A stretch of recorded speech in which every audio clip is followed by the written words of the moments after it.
জয় রাধে। আগামীকাল মোহিনী একাদশী। প্রত্যেকটি একাদশী আমাদের প্রত্যেকের করণীয়। যদি আমরা একান্তই না পারি তাহলে ফল, দুগ্ধ, জল, সাকার গ্রহণ করতে পারি। একাদশীর দিন চেষ্টা করবে থুতু না ঘেটা, যাকে নিরম্ব বলে, না হলে নির্জলা জল পর্যন্ত খাবে না। একান্ত যদি না পারো তাহলে জল ফল আদি খাবে। 8 থেকে 80 সবাই করবে একাদশী, সধবা বিধবা সবাই একাদশী করবে। যে পরিবারে প্রতিটি একাদশী সবাই করে সেই পরিবারে সুখ শান্তি ফিরে আসে এবং সেটা চিরকাল বজায় থাকে। মোহিনী একাদশীর মাহাত্ম্য হলো, এক রাজ্যে এক বণিক ছিলেন। তিনি খুব সৎ ছিলেন। তার 5টি ছেলের মধ্যে একটি ছেলে দুষ্ট স্বভাবের। সে খুব উচ্ছৃঙ্খল জীবনযাপন করত। তো একদিন সেই বণিক রাস্তা দিয়ে যেতে যেতে চৌরাস্তার মোড়ে তার ছোট ছেলেকে দেখলো একটা বেশ্যাকে নিয়ে ঘুরে বেড়াতে। তখন তাকে খুব বকাঝকা করে এবং ঘর থেকে বের করে দিল। সবাই মিলে তাকে যখন ঘর থেকে বের করে দিল তখন তার কাছে কিছুই ছিল না। সোনা দানা তার যা ছিল সে বিক্রি করে গণিকাদের সঙ্গ করত, কিন্তু সোনা দানাও শেষ হয়ে গেল। তখন গণিকারা আস্তে আস্তে তাকে ছেড়ে চলে গেল।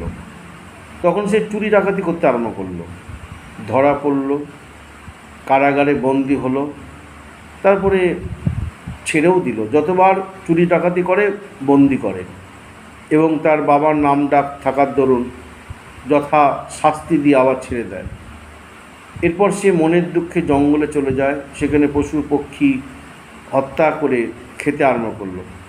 এইভাবে সে রাক্ষসের মতন পৈশাচিক জীবনযাপন করতে লাগলো। কিন্তু দিনের পর দিন তার দুঃখ বেড়ে যেতেই থাকলো।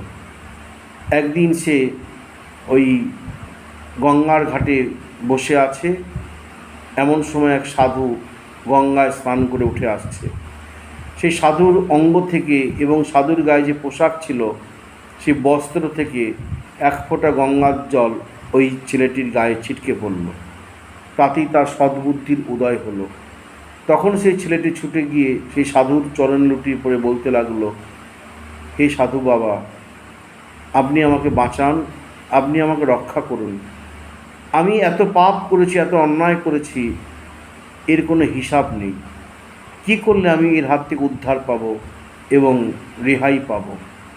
তখন সেই সাধু বাবা বললেন, এই সামনে মোহিনী একাদশী আছে, তুমি যদি এই মোহিনী একাদশী ঠিকঠাক পালন করতে পারো তুমি সমস্ত পাপের হাত থেকে উদ্ধার পাবে এবং আবার তোমার সৎ জীবনযাপন হবে। এরপর সে মোহিনী একাদশী সুন্দরভাবে করে বৈকুণ্ঠ লোকে গমন করেছে পরবর্তীকালে। তো আমরাও যদি আগামীকাল সুন্দরভাবে একাদশী ব্রত করতে পারি, আমাদের এতদিনকার সমস্ত পাপ সব দূর হয়ে যাবে এবং আমরা নবজীবন লাভ করে কৃষ্ণ ভজনের দেহ লাভ করব। জয় নিতাই, জয় গৌর।